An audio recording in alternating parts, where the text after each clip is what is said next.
all the info.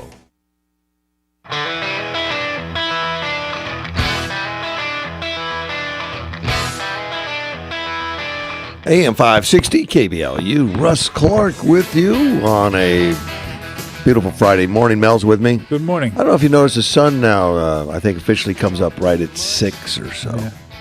So days are starting to get shorter. Oh, yeah. Maybe they'll get cooler. Yeah, a little bit. They already have a little bit. In fact, I left the dog out again today. You know, I've been keeping her in the house. It's been too hot. So it's cooled off enough, I think, in the morning anyway. Yeah. I'll put her outside. Hyundai of Yuma, and they are advertisers on the show out there on 32nd Street, veteran-owned business. Go see them because it's the cars that you want to drive. Yep, you got to drive them to know whether it's the investment you want to make. It's a big investment, car. Second largest you're going to do, so look at it very thoroughly. And when you do, I know you're going to look at the Hyundai very favorably, as I did, Mel did, and others. Mm-hmm. Others that I know that went out and test drove them and walked away with them, you know, and it's just that they fit, and I found the one that fit me was the Elantra GT, maybe the Tucson, the Palisade, the Kona, just a regular Elantra sedan, and I think that's what Gilbert as well as Carl have, and they rave about the handling, how well it feels driving. They've gone on trips with it. I know Gilbert went to the West Coast, Washington, Oregon, or something, and.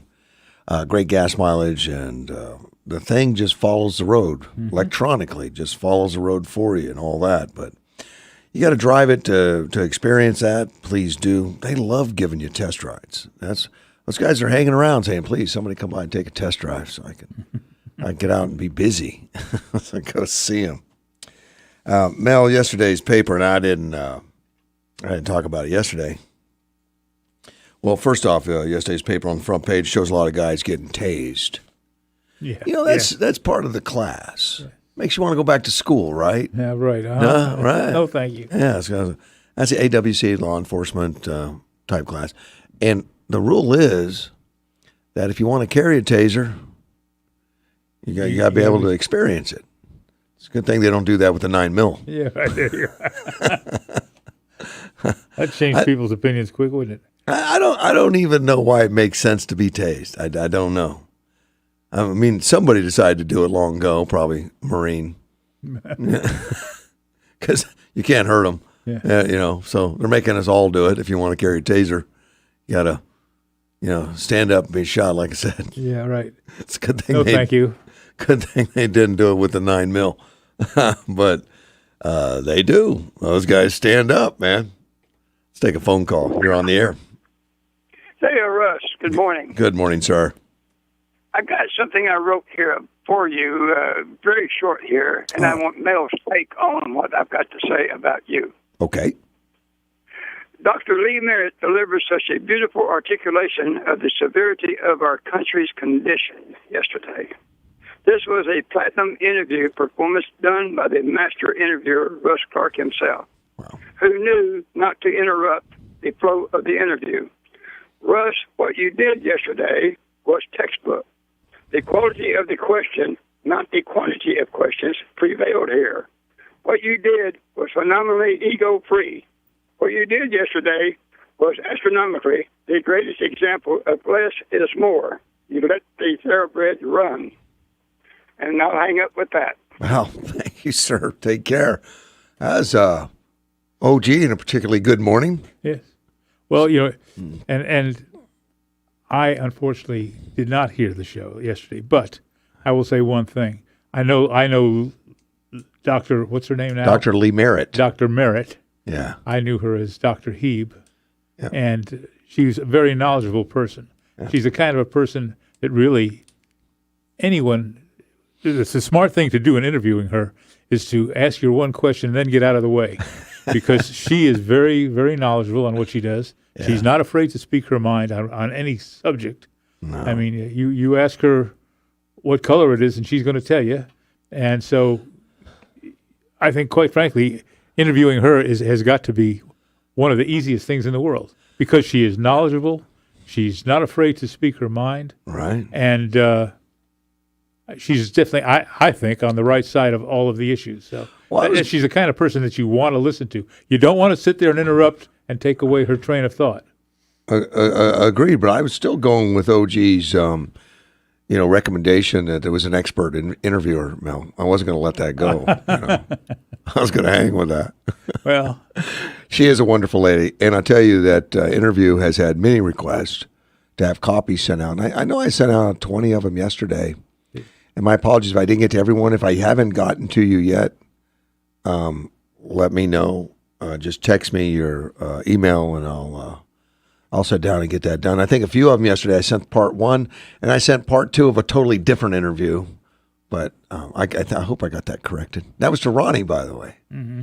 Ronnie, I sent him an interview of when George was in Vegas doing interviews with some Indian tribes that were up there. I sent him part 1 of Lee and part 2 of one of the other interviews from George. But we got it corrected. I hope we got that. We got that fixed. But yeah. He called me at home. Ronnie did. Talked about what a great interview, and who was that person? And I said, well, you probably you don't recognize her name now, but you would recognize the name of Lee Heeb. Correct. And so, 10 years in the Navy, and that's where she she took her internship and everything to be a doctor, orthopedic surgeon. Orthopedic surgeon, right? Correct. Right. And I sat through surgery with her many times,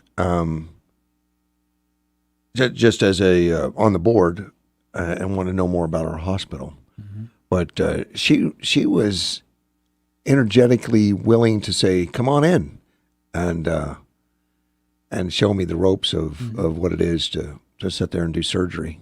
Yeah. Amazing. I learned a lot. Yeah. That a lot of her toolkit as an orthopedic surgeon, kind of like a carpenter. Yeah. Saws and drills and hammers. Yeah, and it's not a gentle procedure. No, it's some of those stuff. I think she replaced a hip one time, and one time with me, there was somebody that had jumped off something and shattered, the bones in his leg, and she had to hammer steel rods up through the center of those bones, through the foot, up into the center of the bone. And just watching it on the screen as the X-ray is showing her where the rod's going to make sure she hits the right spots, and then it's just a mallet, just bam, bam, and I'm like, oh my, you got to be kidding me!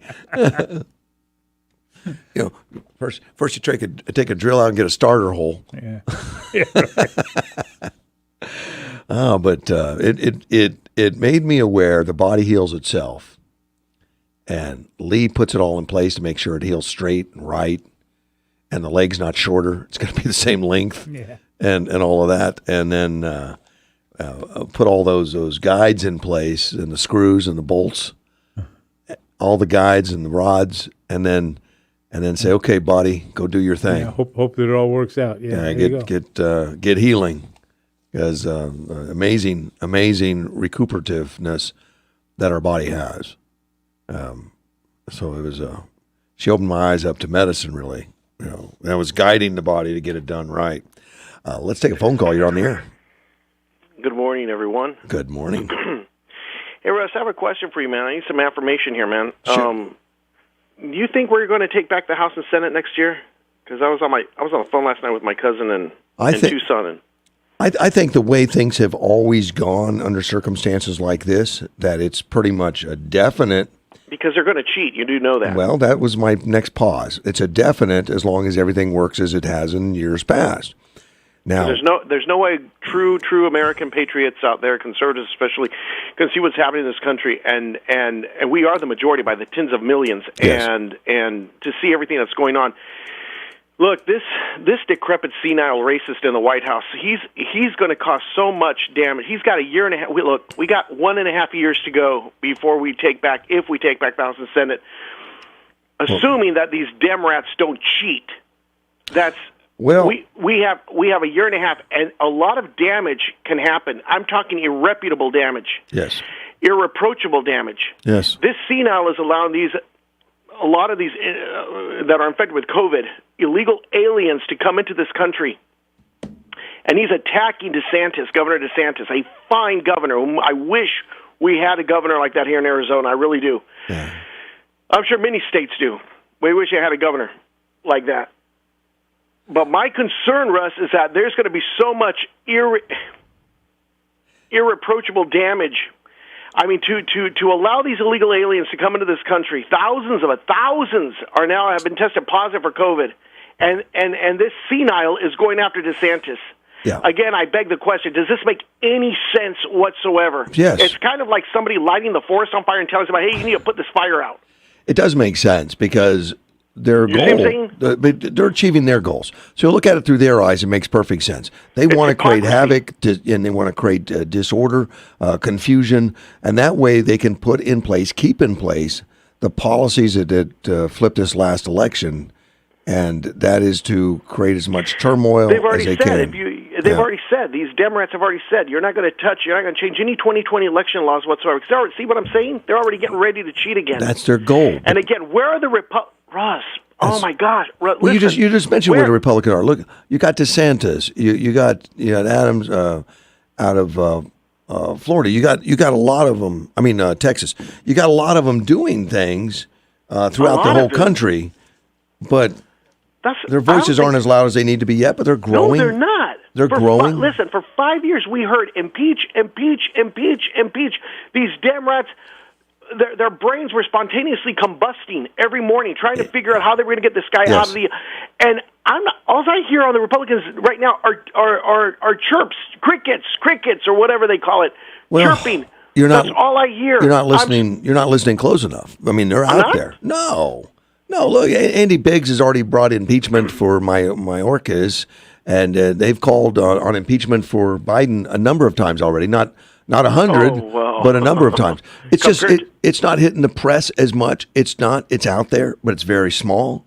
Russ, it needs to continue. Listen, we got to get this senile out of there, Russ. Yeah. He's going to cause so much damage. Well, and then of course, and my cousin, who'll be the next president. Well, then we get her out of there too, because they went after President Trump for insurrection.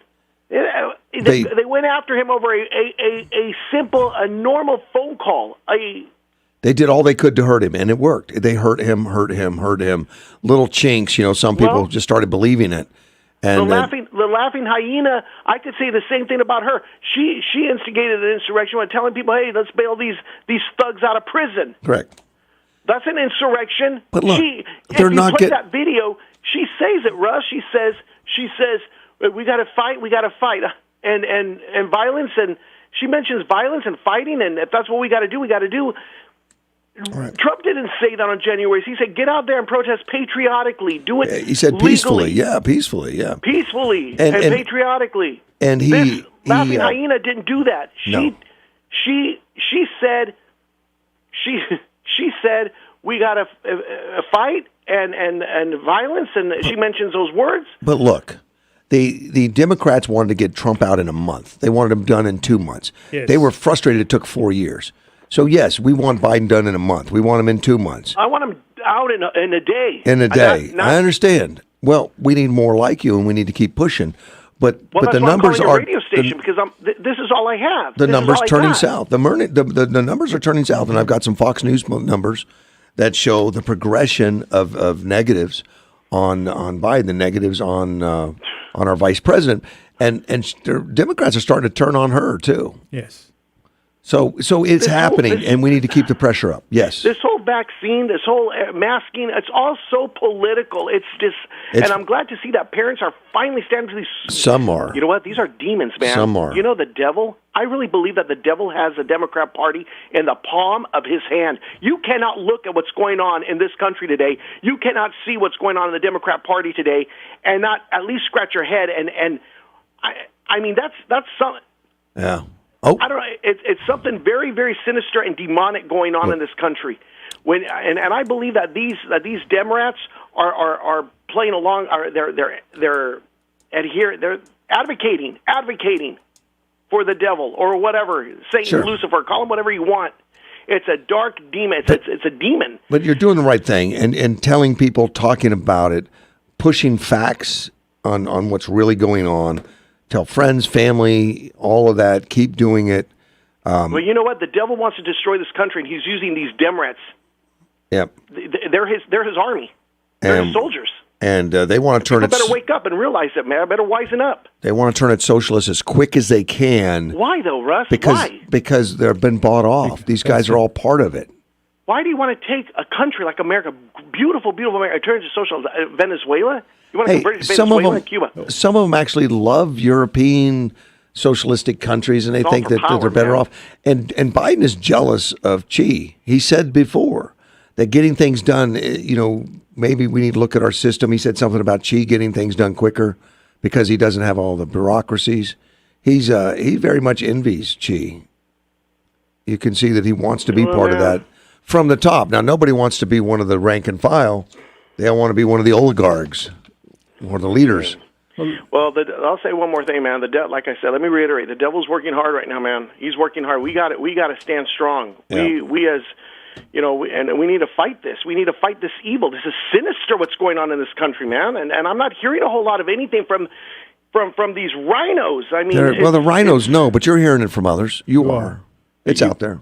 We have to. We need to impeach him, Russ. That's all there is to it. Got to impeach him. They've tried a few times.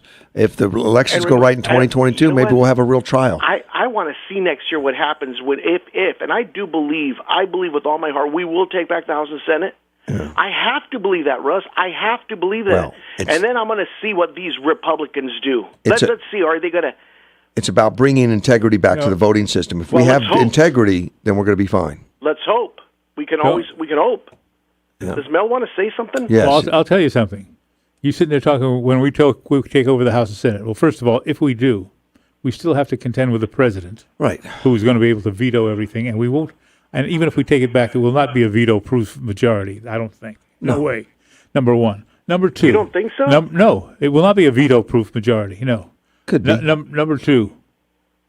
There was a time, and it's not that long ago, when Republicans had the presidency and the House and the Senate, and they did not govern then. Because we have people No. Be quiet. You talked, and now you let me talk. Okay? Apologize. We had people in it. We were there. We had the majority in the House. We had the majority in the Senate, and they did nothing. They did nothing. They did not. The Republican Party has forgotten how to govern. All we have been for the last 70 years is the loyal majority. Minority, the loyal minority, okay? And that's all they know how to do. We need people, unless we can get people like Cruz, and quite frankly, he drives people crazy, but what's his name from Tennessee? Rand Paul? Rand Paul. Well, I would say Rand Paul. Unless you can get some of those folks into leadership positions. Well, don't forget Gosar, Biggs. And there are a few. There are a few. And that's the key thing. That's the problem. A few who have not sold us down the river yet. But until you get a majority of people like that who are willing to do something, not talk about doing something, do something. Right. Nothing's going to change. So this election is not just Republicans win, but it's got to make sure it's the right Republicans that are put in the offices. All right. I feel you. That's my sentiments exactly, Mel. Everything you just said, bingo. I feel you. That's exactly how I feel. So. All right. Well, go out Mel, and Russ, keep. You all have a great day. You keep going. Keep doing what you're doing, man. Take care. Well, thanks for letting me talk, man. Thanks. All right, bye. Bye. I'm going to take a break. We'll be right back. AM 560, KBLU. While parts of Arizona may get some rain and heavy flooding rains this weekend, we're basically dry. There's a slight chance of a shower this morning, then dry. Sunny, 105. And no rain Saturday and Sunday. Think O'Reilly Auto Parts for all your car care needs. They're close, convenient, and known for guaranteed everyday low prices and excellent customer service from professional parts people you can trust. Stop by your local O'Reilly Auto Parts today or visit O'ReillyAuto.com. I'm meteorologist Terry Smith from the Weather Channel. Grown-ups devise a plan and follow it. Children do what feels good. Take responsibility for your family's future and get your estate in order. Call my friends Sean Garner and Adam Hansen, attorneys at the law firm of Deason, Garner, and Hansen. Sean and Adam believe in giving free education to help people make smart decisions about their assets and leave a legacy for their family that they can be proud of. Schedule a consultation today. Visit yumaestateplanning.com. When facing a life-limiting illness, choosing the right hospice provider can be confusing. Not all hospices are the same. When patients are just a number or a dollar sign, care just isn't what it should be. At Hospice of Yuma, their focus is on you. As the area's only nonprofit hospice provider, their mission is to serve and ensure that every patient and family gets the best care and support. Choose Hospice of Yuma for you and the care of your loved ones. To receive the best hospice service in Yuma County, call Hospice of Yuma at 343-2222. In today's Farm and Ranch headlines from AgNet West, entrepreneurs are wanted for the Farm Bureau Ag Innovation Challenge. We'll find out more about the challenge after this break. You're going to need me. You're going to need us. All of us. You're going to need the next generation of leaders to face the challenges the future will bring. Support us at 4h.org. AgNet West Radio Network, your trusted agriculture news provider for the state of Arizona. Stay up to date with accurate local and national agriculture news on this station or by visiting us online at agnetwest.com. Get even more connected by following us on Facebook, Instagram, and Twitter by searching at AgNet West, and our team of Brian German at Brian German AgNet West and Danielle Leal with at D Leal AgNet West. Hosted by Farm Bureau in partnership with Farm Credit is the Ag Innovation Challenge. This contest showcases U.S. startups that are creating solution-forward innovations to address the challenges facing the agriculture industry. This challenge was first created back in 2015, and it was the first of its kind. And it looks to identify top entrepreneurs who address both traditional challenges farmers face, such as labor and operational costs, as well as how to adapt to unforeseen future challenges. Farm Bureau will award $165,000 in startup funds to 10 businesses, concluding at a live pitch competition and networking event at the AFBF annual convention in January of next year, hosted in Atlanta, Georgia. The Ag Innovation Challenge winner will be awarded $50,000 in startup funds. If you'd like to take a chance at the challenge, you can visit fb.org and submit your application. The deadline to apply is coming up on August 20th. Reporting for AgNet West Radio Network, I'm Danielle Leal.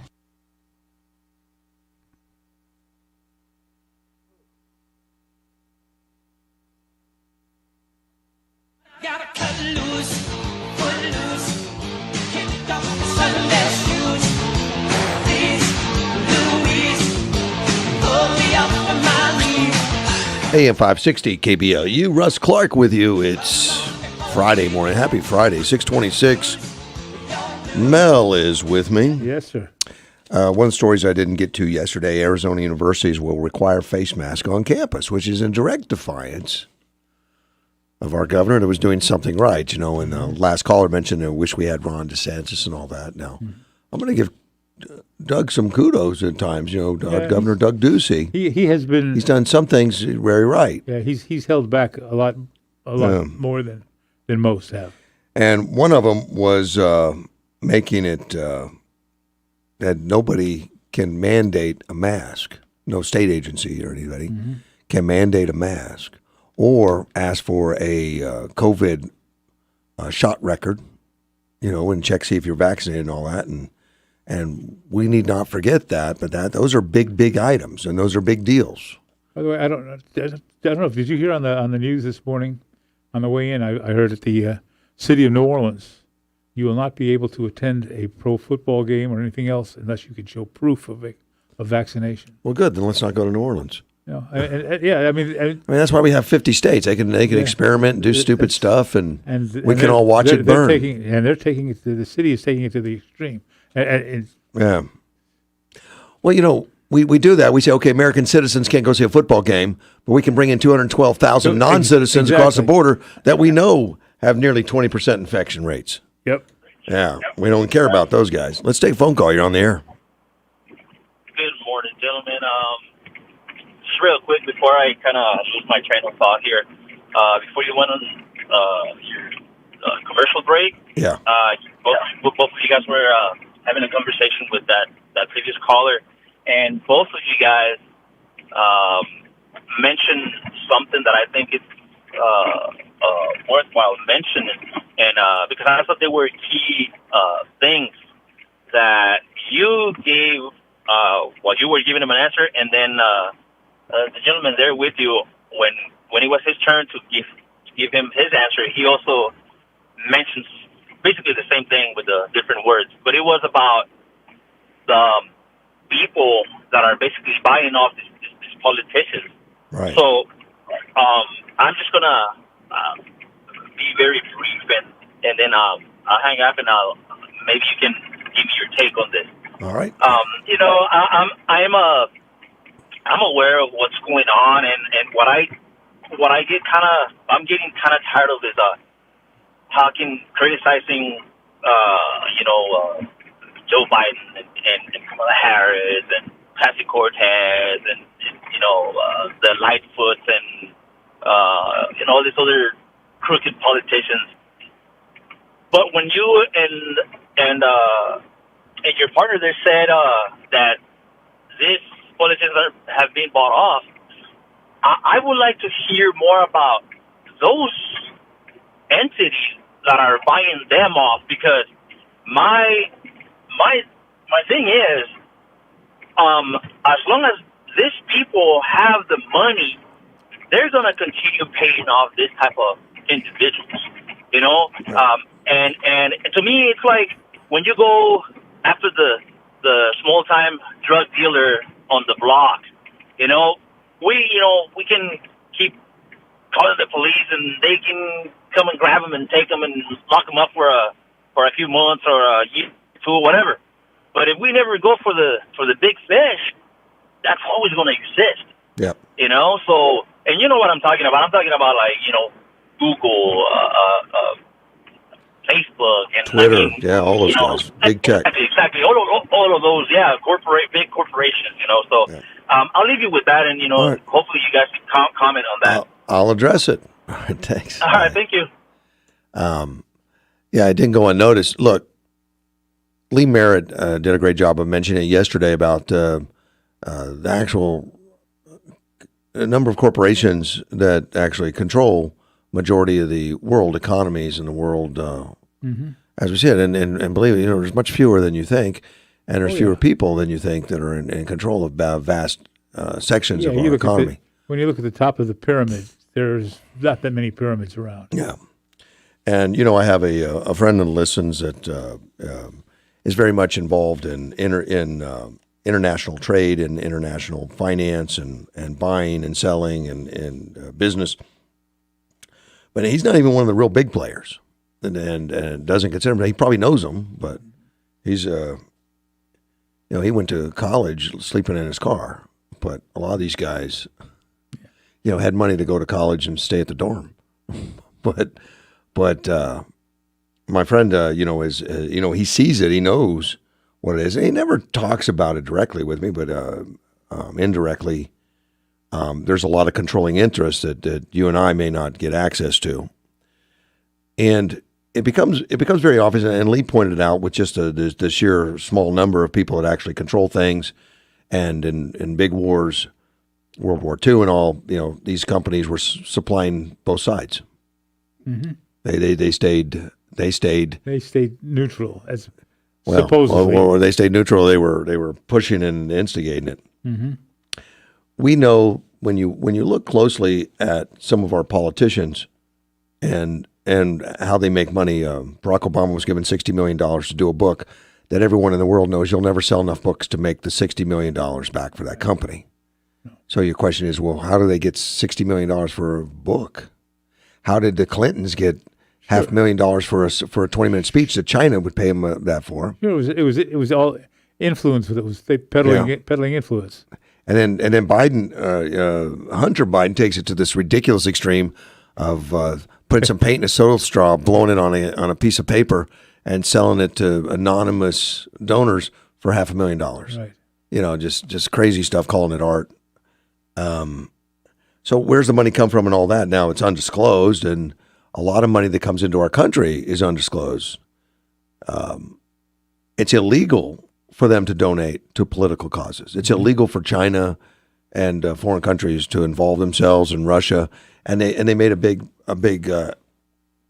big story for 3 years about Trump being tied to Russia, which proved to never be true, but they knew it was damaging.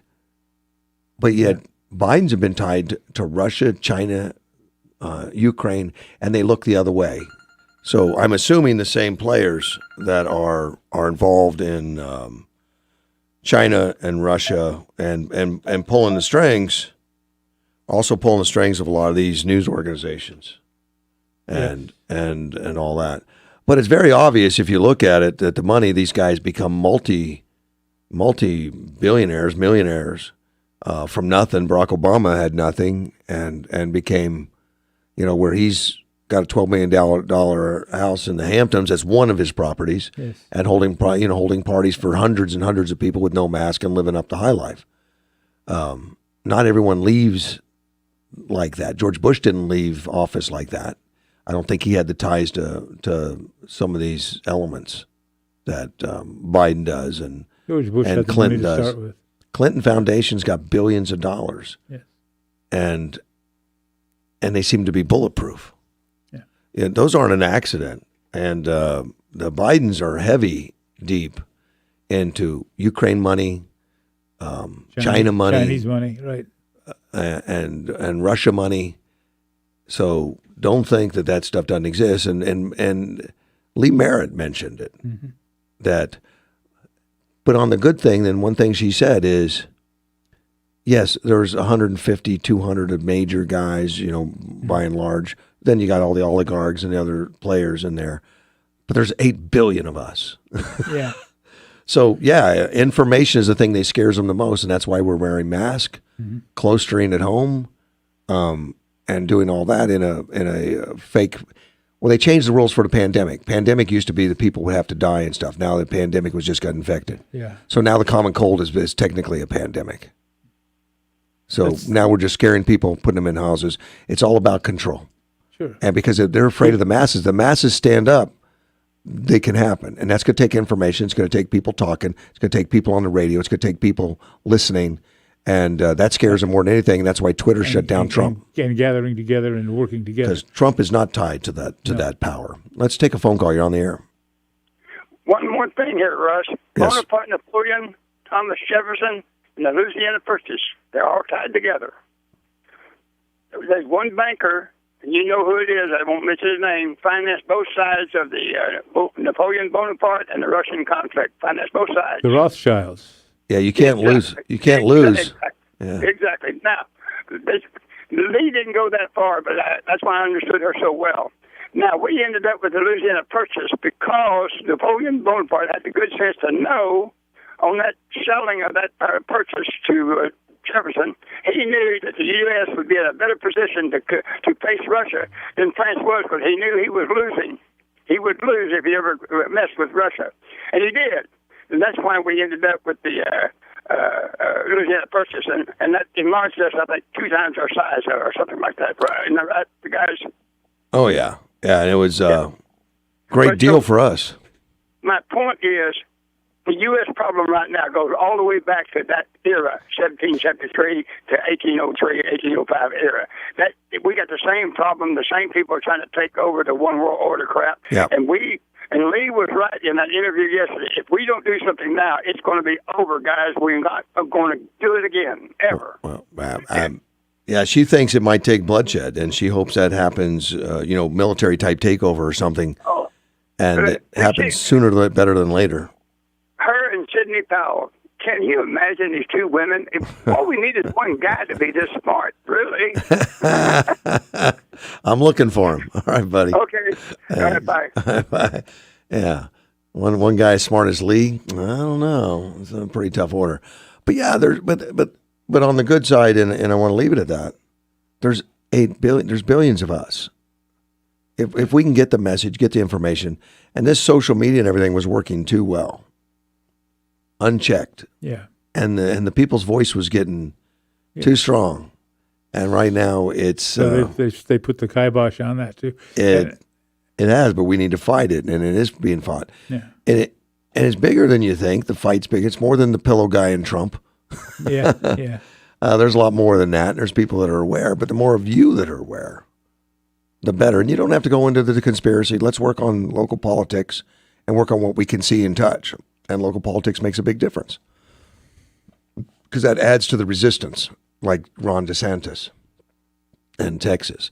And in a large degree, Doug Ducey on some things with the mask and all. And I want to mention the mask because it was on the front page that the Arizona Universities has defied him. They said mask mandates on the campus, vaccinated, not vaccinated. Yes. Well, that's in direct defiance of the law that the Republican legislators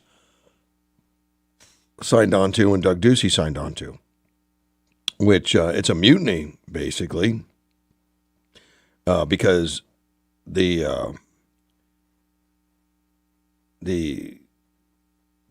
thing that Doug Ducey signed into legislation said universities and community colleges cannot require that students be vaccinated against COVID-19 or show proof of such immunization.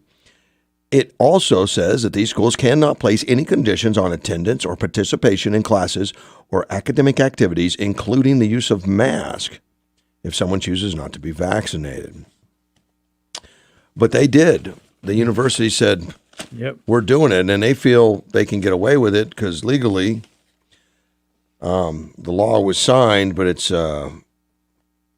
doesn't legally exist until September 29th, and then there's questions about it past then, and they're going to fight it in court. Yeah.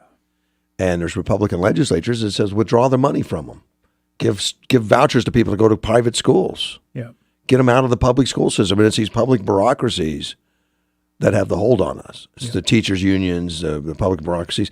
And the people in teachers' unions don't realize they're fighting for communism. They don't know. No. They think they're fighting for better pay and benefits. Well, what they're fighting for in the long run right now is actually socialism that turns into one control, like so Biden can have control like Chairman Xi. Well, the faculty says the Vice President Jay Thorne of one of the schools, ASU, says he does not believe the new policy violates either the key. He told Capital Media Services it does not discriminate. Well, discriminate wasn't what it is in there. No. You know, it does say that you can't do it whether it's vaccinated or not vaccinated, force them to wear a mask. But that's only part of it. It just says you won't do it. He says, our requirements apply to everyone on campus, students, faculty, staff members, visitors, and regardless of their vaccination status. They do not conflict the order or the legislation. Yes, it does. But of course, they know that's got to go to a court, that's got to go to a judge, and they'll argue on technicalities. But the intent was very clear, and I think the language is very clear that it is. Yes. So they're all requiring face masks. I'm so disappointed in universities. I'm in favor of withholding money, and not temporarily. Just say there's no payback. Yeah. I think they should. And Ducey says he's not supportive of mandates or virtue signaling. Virtue signaling, and that's basically what it is. Yeah. The mask, because so many studies have been out there that just logically talk about it as well as the studies that. Look, the virus is so small it goes right through the mask. The mask is not a deterrent to the virus. It's a virtue signaling, as Doug Ducey has put it in his writings here. So, really disappointed in the schools, particularly the colleges, and then this McGraw campus has switched to remote learning because they have 32 positive tests. Right. Amongst staff. Amongst teachers, amongst students, they don't really say, just 32. Which, what does that mean to me? I mean, to me, it means maybe they tested everybody. Because something about increased positives, it's hand in hand with increased testing. And could be. It just seems to be that. And did they just decide they didn't like the no mask rule and send everybody home? I have no idea. But it was suggested to me by a phone call that might be something to do with it. The answer to the district states in the news release, and I want you to listen to the first line. Yuma School District 1's top priority is to protect the health and safety of every student and employee, period. That's the first line. Mm-hmm. I didn't know that was in their charter. I thought their charter had something to do with education, prepping schools. I mean, prepping kids to get ready for life. Well, I think that's sort of an unwritten rule for all the school, for every school, is to look after the health, safety. I don't have a problem with that. I don't have a problem with it being. But when they start listing it as number one top priority, I would rather hear our top priority is the education of these students. It's unfortunate that we have to do this or something, but that's not what they say, Mel. They say our top priority. And that sets a message to me. Mm-hmm. Right now, it sends a message. Have they given up on education? Or is education second? Our top priority is health and taking care of the students. And then if we can educate them, we're going to do that too. I don't think that's what we need to have. Or do we have two top priorities? I would go along with what you just said there. There are two. Well, protecting the safety of the students I disagree. Is paramount. And I disagree with the verbiage, and I disagree with the way it's placed. And yeah, are we going to make sure that they're safe and all that? But that's given in every environment and every business everywhere.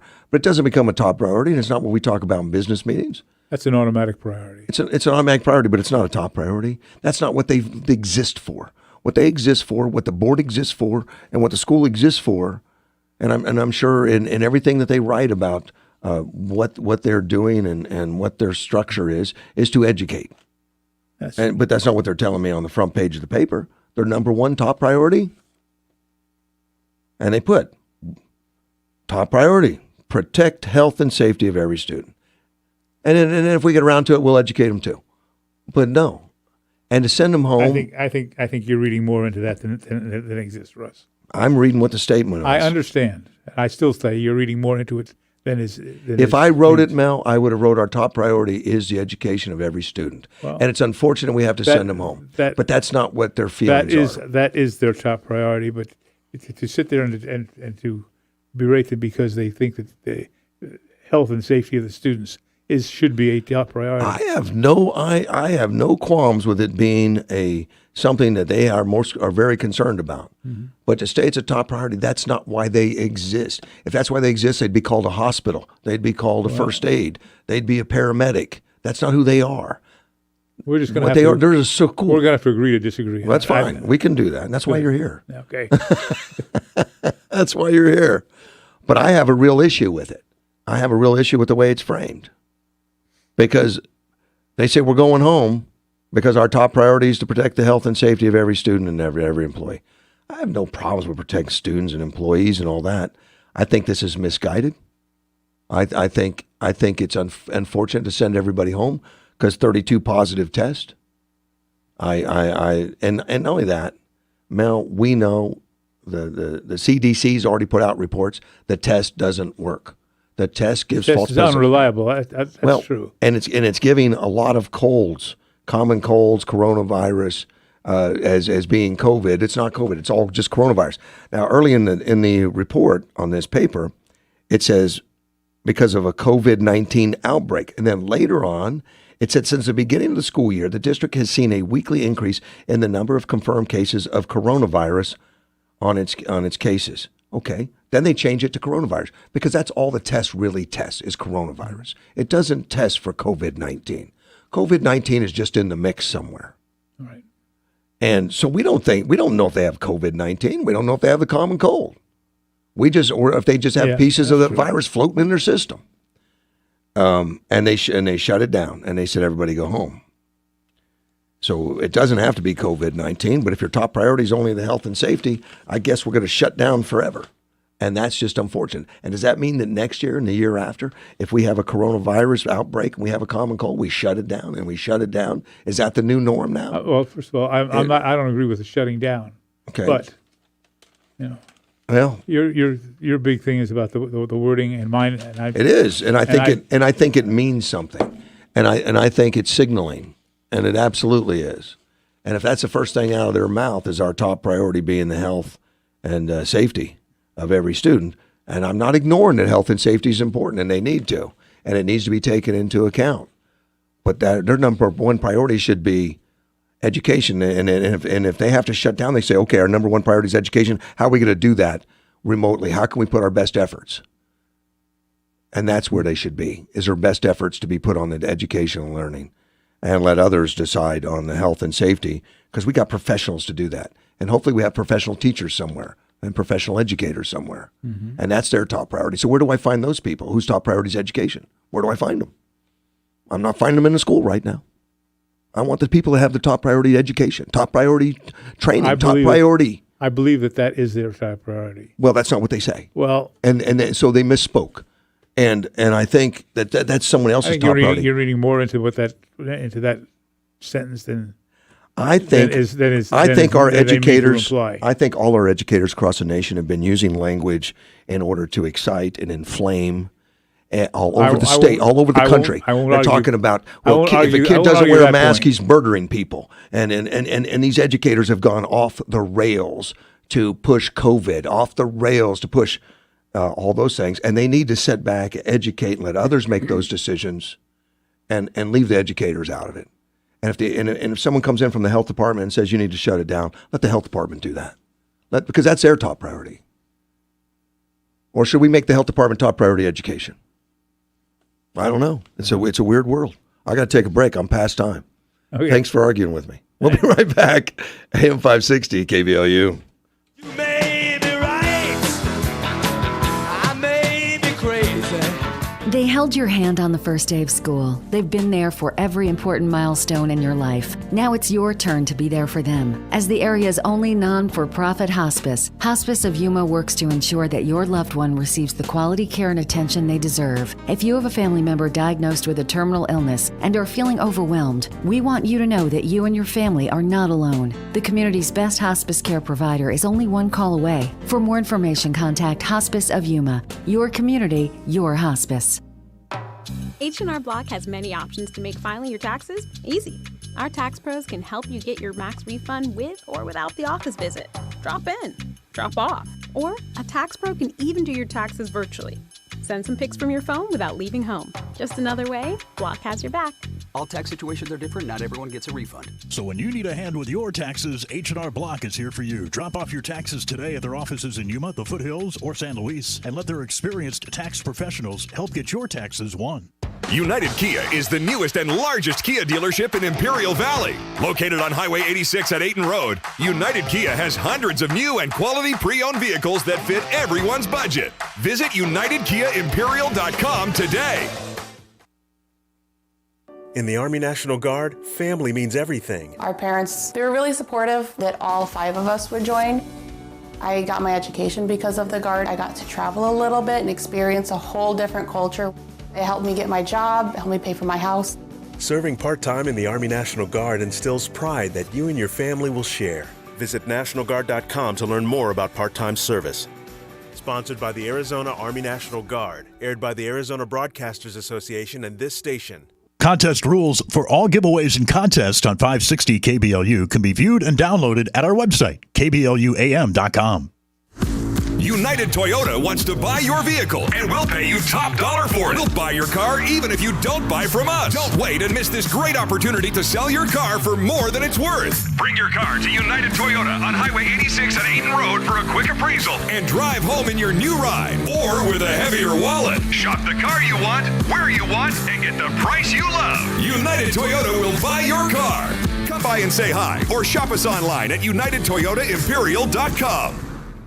The pandemic's reminded us we live in a sea of airborne germs that can assault us with every breath. Your nose is the body's first line of defense by helping filter out allergens, bacteria, and viruses before they reach your lungs. But like any air filter, the more clogged up it gets, the less it works. So how do you clean your nose? I'm Martin Hoke, and I didn't invent nasal irrigation. The neti pot's been around thousands of years. But I did invent Navage to make cleaning your nose easy. Navage uses powered suction to flush out mucus and germs that cause congestion, or worse, can make you sick. Over 2 million people use Navage to breathe better, sleep deeper, snore less, and feel healthier without drugs. Navage has over 70,000 online reviews averaging 4.7 stars because it works and it's easy to use. Go to Navage.com or find Navage at Walgreens, CVS, Rite Aid, Bed Bath, and Target. Now available with eucalyptus for a spa-like experience. Navage. Navage. Clean nose, healthy life.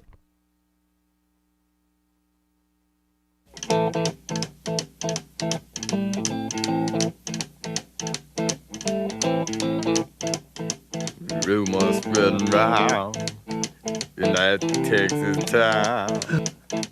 AM 560 KBLU, Russ Clark with you. It's 6:53 on a Friday morning. Gilbert, my phone lines are on. Just let me know. Good luck getting through.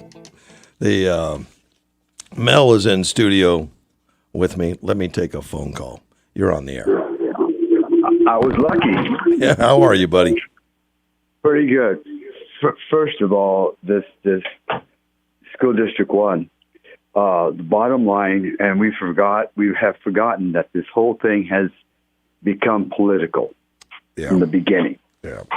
And we know that teachers union in District 1 are Democrats on the most part. So this is how they're pushing their power and their muscle to keep this whole political thing going on with this COVID. And you said it best. Some of these tests, they're not correct to begin with. Yeah. And what happened to the flus and colds, or common colds? I have not heard of somebody having a common cold or flu. Well, it all shows up as COVID-19 according to the test right now. COVID has a lot of flu-like symptoms. Well, it's all coronavirus. Yes, I know, because Carla and I both had it. Pardon? I'm sorry, Mario, I didn't get it. It is a flu. Right. A form of flu. Yes. But it's better to have coronavirus or COVID to get money and to have control of the masses. This is their own way, Hitler style, to control the masses. And the problem is our government taking us on a highway of destruction. The problem is they don't know how to read a map, and they are not seeing the warning signs. They're not. Their head is so far up, you know where, they can't see. Yeah. District 1, I'm really embarrassed that they did what they have done. And isn't that mask mandate part of the school system that the governor said you can't force kids to wear masks? Correct. And that's not what they're asking for. They just sent them all home. Well, they're shutting down the schools because they can't force the kids to wear a mask. So they're shutting down the schools in retaliation. Well, it doesn't say that, but that's some people's feeling. Yeah. Yeah. You know, and the bottom line, if it wasn't such a political item to begin with, I would want to believe otherwise. But everywhere where a Democrat is controlling, there's destruction. You look at Portland, Seattle, all those countries that are having a mass problems are controlled by Democrats. And the school system is controlled by Democrats. Yeah. That's my own opinion. Well, for that, I shall leave. It's shared. Thank you, sir. Take care. Bye. Yeah, and it's unfortunate that somehow politics has worked its way into a virus, Mel. Mm-hmm. That shouldn't happen like that. It should be all about science, as they say, but that's a term they use. They don't really follow any science. Let's take a phone call. You're on the air. Hi, Russ. Good morning. It isn't often that I disagree with Mel, but I certainly do this morning. I heard a friend of mine say the other day, it should not be safety first. It should be safety third. You know, if we are just considering, think of all the risks that people take to accomplish anything, you know. No, it's education first. The other thing I wanted to say is about that other caller who was so impassioned about what the Republicans aren't doing. Right. And I want to encourage him to become I don't know who he was. I didn't recognize his voice or anything, but I want to encourage him to become a precinct committeeman and step out there in his precinct and check those voters out and make sure the registrations are right. And, you know, it's not they. It's us. You know, I like that. That's good. Yeah, Agreed. Yeah. Okay. Anyway, that's my 2 cents worth for the morning. You have a blessed day. Thank you. You too. Bye-bye. That was a good 2 cents. Yeah. Okay. Thank you. Bye-bye. Take care. And especially the part where she agreed with me and not you. I think that was the strongest argument she had. Oh. No, and Mel, you and I agree on a lot, and we don't have to agree on things. Well, but I'm not paid to agree. People can disagree without being disagreeable. Well, that's it. And that's something that we've forgotten in our culture. That's in it. some places. That's like I say. We just. To me, I count it as one of their responsibilities to make sure their students are safe at the same time. But there it is. And and if we're going to get into a peeing contest over the wording, then be it. But you got so much of our politicians and people that step up and walk out, and they can't compromise or come to any sense of respect at the bargaining table. And we expect them not to agree on everything, but they should be able to work things out, and that's something that is a lost art in some places. And that's the problem we have, quite frankly, in Washington. The folks up there, they don't deliberate and talk about anything. They just sit there and say, "No, you're wrong because you're not on my side." And I won't compromise. And their idea of compromise is whoever can get to the 38 or the 9mm first. I'm running out of time. Joseph Curl's coming in with George next. I'll tell you who that is after the break. AM 560, KBLU. Tax the rich, feed the poor. From the 1 hour air conditioning and heating studio, this is News Talk 560 KBLU, Yuma.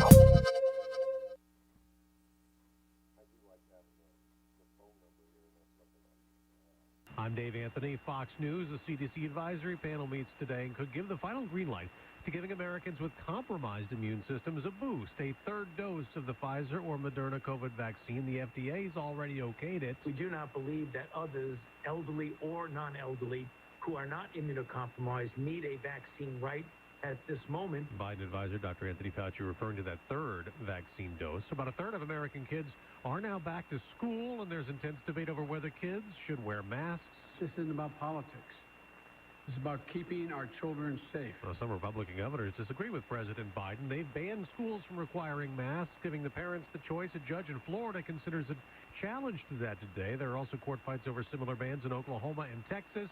The reverse is happening in Nevada. Fox's Jeff Manasso explains live. Dave, some families are suing Nevada Democratic Governor Steve Sisolak, the state's Attorney General, and the Clark County School District, alleging a violation of constitutional rights by the state's mask mandate in schools, accusing Sisolak of exceeding his powers, and things got heated at a school board meeting in Las Vegas last night. I ask you respectfully to focus on education. My body, my choice, right? We demand you resign. Resign. We also heard from some teachers who support the masking orders. No comment from the defendants in this case, and as legal battles play out across the country surrounding COVID mandates. Dave? Jeff, the Taliban's taken over more cities in Afghanistan. The militants now control about half the country's provincial capitals as U.S. troops finish withdrawing this month. In the Caribbean, Tropical depression, Fred, should become tropical storm, Fred, again, sometime later today or on Saturday. Dennis Falcon at the National Hurricane Center says that's when Fred will hit the Florida Keys and move up the state's Gulf Coast this weekend. America's listening to Fox News. Well, according to research, 82% of people remember radio ads.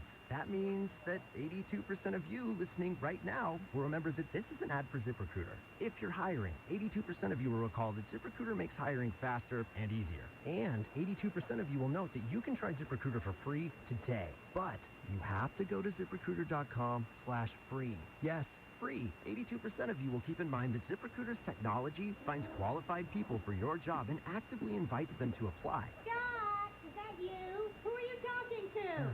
82% of you will also know that I live with my mom. But the most important thing to note is that ZipRecruiter works. In fact, 4 out of 5 employers who post on ZipRecruiter get a quality candidate within the first day. Will you be part of the 82% who remember where you can try ZipRecruiter for free? It's ZipRecruiter.com/free. Again, that exclusive link is ZipRecruiter.com/free. How much? Free. That's ZipRecruiter.com.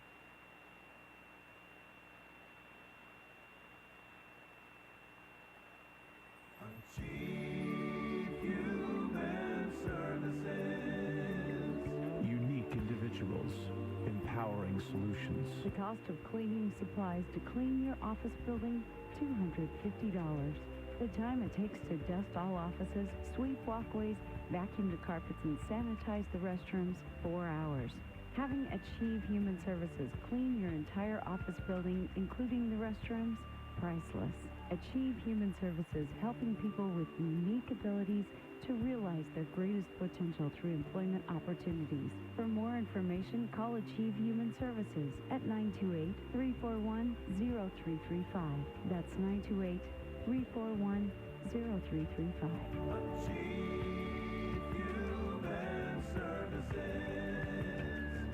Unique individuals, empowering solutions.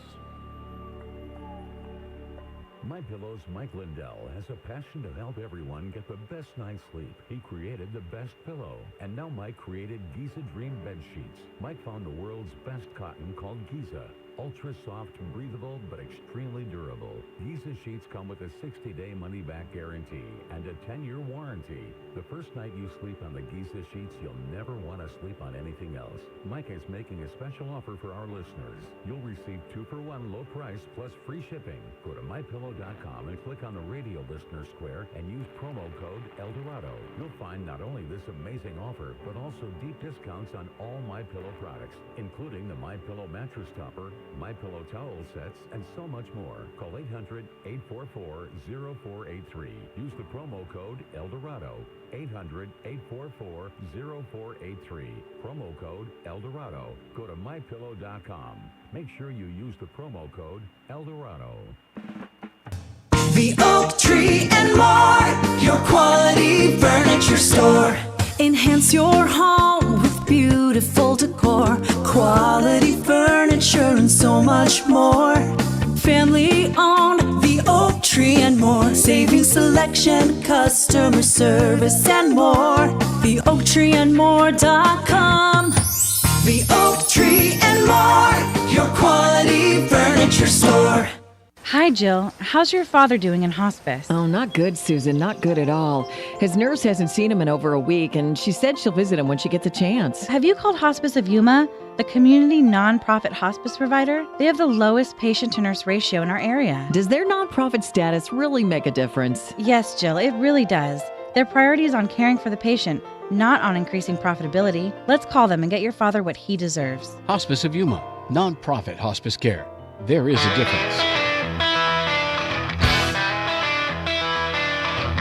AM 560 KBLU. Russ Clark back with you. Mel's in studio. Yep. And I have George Braun on the line. Good morning, sir. How are you? We're doing well. Well, happy Friday the 13th. Oh, my goodness. I don't know if you guys know this.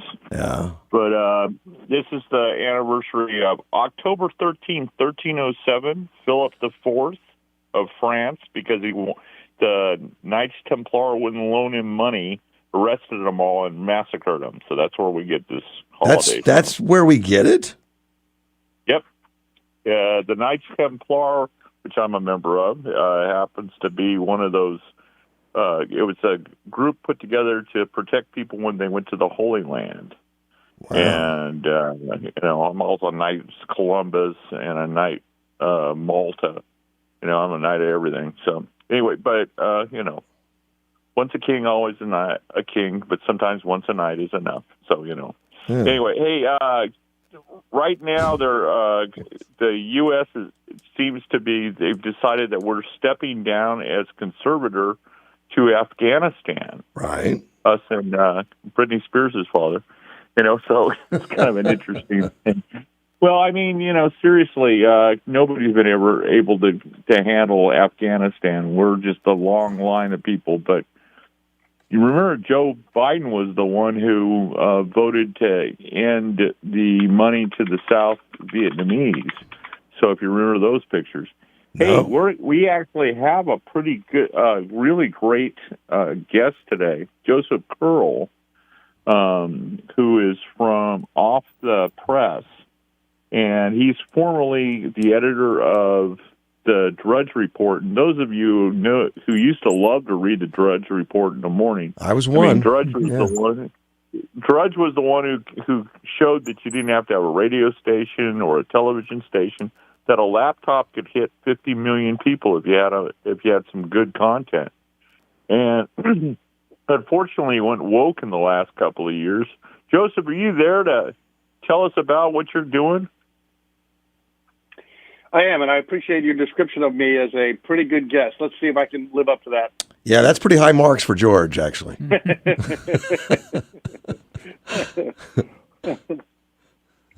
So what do you, and you used to edit for the Drudge Report, which, by the way, I loved the Drudge Report. Look forward to it every day, but I haven't read it in a couple of years. I don't know what happened to it. And go ahead. Yeah, that's what I've heard from so many people. That was kind of the genesis of getting together with a couple of other good people and starting Off the Presses. I started to hear from people like, I don't even check that page anymore. It's I edited it from 2010 to 2014.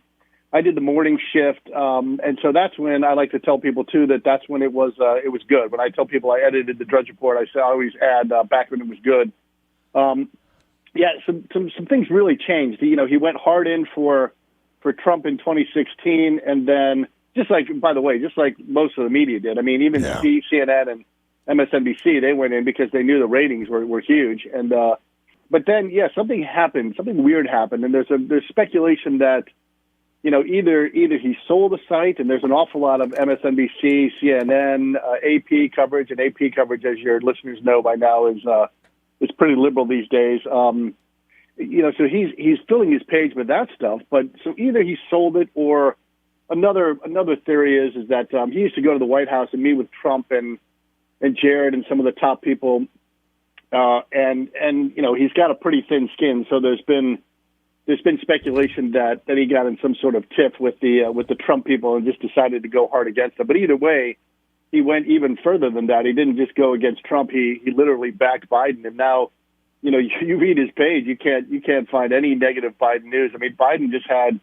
one of the worst weeks you could possibly imagine, with COVID coming back, and he claimed it's all going to be gone. And then you've got Afghanistan melting down. You've got inflation exploding. I mean, and you look at the Drudge Report, and there's nothing on there about that. So that's what we're covering. We're covering news that half of America, the half that voted for Trump and the half that voted Republican for the last, you know, 4 or 5 cycles. I mean, you can't find news for those people. So that's what we're doing. Now, Off the Press, is that something that's already out there, Joseph? It is up. We started it. We kicked it off a week ago Tuesday. Okay. And we've already done 1 million page views. So we did 1 million page views in about 6 days. So we're starting to catch on, and we're hoping that you know, by word of mouth and doing shows like yours and lots of others, we can get a lot of people to tune into the page. Well, there's a hole, because I haven't found anything I like as well as Drudge Report, or as what I used to like it. But I thought maybe he wasn't even around anymore. So have you spoken with him in the last 6 years? Oh no, nobody speaks with Matt Drudge. He's like the Wizard of Oz. He's the man behind the curtain. When I worked with him, and just as I was leaving, we met and had lunch, talked for like 5 hours, and then as we walked out, I said, "Hey, you know, I've never thought about this, but let me grab a picture with you, because I don't have one." And he said, "Oh no pictures. I haven't been photographed in 7 years." So, and that's the interesting thing, is that because it's just Matt Drudge, nobody knows anything about the site. I mean, if he sold it, there'd be no way to know. If he's still running it a couple hours a day, nobody knows. It's but you can't kind tell of like Howard Hughes for the internet. I mean, well, I was thinking. I mean, maybe does he still wear that stupid long hat? Fingernails. What's that? Does he still wear that stupid hat? That's the only thing, you know, because it always looked like he never got around to taking a shower in the morning. I like his hat, actually. Well, that was the old newsman hat, the fedora. I mean, remember back in the 50s and 40s, those old movies where they'd wear a fedora with a 3x5 card shoved in it that said press. So that would show you who the reporter in the room was. So I think he got into John that. Gizzy from Newsmax still wears one. Not with the little paper though.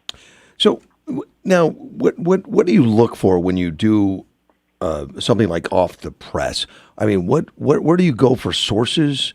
I mean, you don't have reporters in the field, or do you? Or are you just gleaming everything out there that's available? No, we don't have reporters in the field, but we are doing exactly that. I used to describe running the Drudge Report as like plugging into the Matrix. I mean, in the movie where Keanu Reeves gets his plug shoved into the back of his head, we're reading literally everything on the internet. And having done it for such a long time and being a reporter for 30 years, and now the internet is just so full of things. I get a couple hundred emails a day from people that used to email me back in the days of Drudge, sending me their stories, and then we're just combing the internet. I've got Paul Bedard from the Washington Examiner, who's a great editor and writer, and a couple of other good editors, and so we're just combing the internet and finding the best stories that are out there, and they're out there. But that's the problem for people nowadays. I mean, it's this fire hose of news that's coming in on everything. I mean, including your Facebook feed, which is how a lot of people get their news nowadays. And it's just, how do you know what's important? How do you know if it's even factual? That's another thing that we do at Off the Press, is we really make sure that the stories we post have got the credibility and the facts necessary to support them. So if it's not a story that we're confident in, we're not going to post it. So, but that's what we do. We basically just read the entire internet. We are trying to be, the editors of the internet. Well, and doing the radio show, I find about every story, and some people say, well, you can't find it. I say it's all out there. It really is. But sometimes you have to dig, and sometimes you have to dig real hard. But you'll always find it. Right. And that's what we're trying to do. We're trying to, we're going to, hundreds of different sites. And, as I did at the Drudge Report, I mean, I might read 200 or 300 stories before I post a single story. And then you might hit a vein, where you read 10 stories and post 4 of them. So, we're literally reading everything we can, but then we're doing exactly what you're talking about. We're taking everything and we're putting it in one place. So it can be a clearinghouse and a one-stop shop for people that are like, instead of going to 100 different sites and trying to figure out what's good and what's real, we're doing that and putting together, a single page where you can read everything that we think is good. And we've got a lot of good people that can then make that judgment and say, this is good enough for people to read. How do you know what's real? Is it just through reputation? Because I know this guy, or I know this publication, or is it vetting every time? It's a little of both. I mean, it does take vetting. I mean, I got an email from somebody one day a couple of weeks ago that said, a person had been beheaded on a sidewalk in Minneapolis, and I looked it up right away, and there were some blog posts, but they weren't. It was hard to tell what these blog posts were, and it was interesting because it literally took almost a full day until that story broke, and it really did happen. But we held it and didn't run it until we were sure. I stayed up till about midnight one night because I was just not going to give up on one, and it's when there was all this Asian thing, the Asian hate crimes. And there was a story about 2 ladies in San Francisco, broad daylight, middle of the day, at a bus stop, slashed by a man with a knife. I read at least 50 reports of man with a knife, nothing about race, which race is the way they start every story. And I finally found it in an Asian publication. We're tired of black men stabbing Asians. But it takes so long. I mean, that one took me the longest because the mainstream press was hiding the fact that it was black men doing hate crimes. And you talk about hate crimes, you have to mention race, and they stopped doing it. And then those hate crimes on Asians went away altogether. You don't even read one anymore. Right. Yeah, that's... according to that one gal, it was caused by the white men because we held down the blacks, so they now have to... That's always a fail-safe, George. We made them mad, so it's our fault. I know. Well, that and Orange Man bad, that kind of a thing. What do you think, Jason? You mean, I'm sorry, I'm Joe. You mean, are you talking to me? Sorry about that. Yeah. No problem. No problem. I got 15 thoughts in my mind today. Sorry, Joe.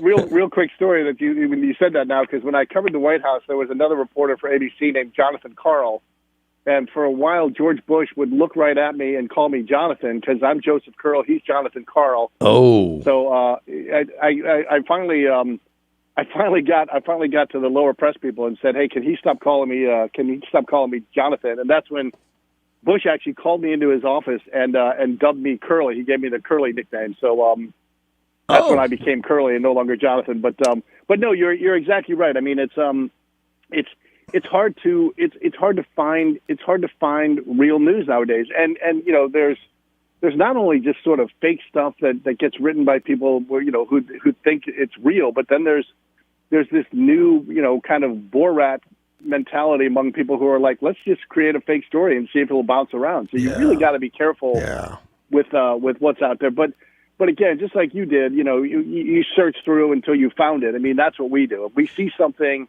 we'll check it, long enough until we either verify it or don't, and then we give up on it. But we don't post it until we verify it. Joseph, how many people does it take to put out a publication like this? How many do you have on staff?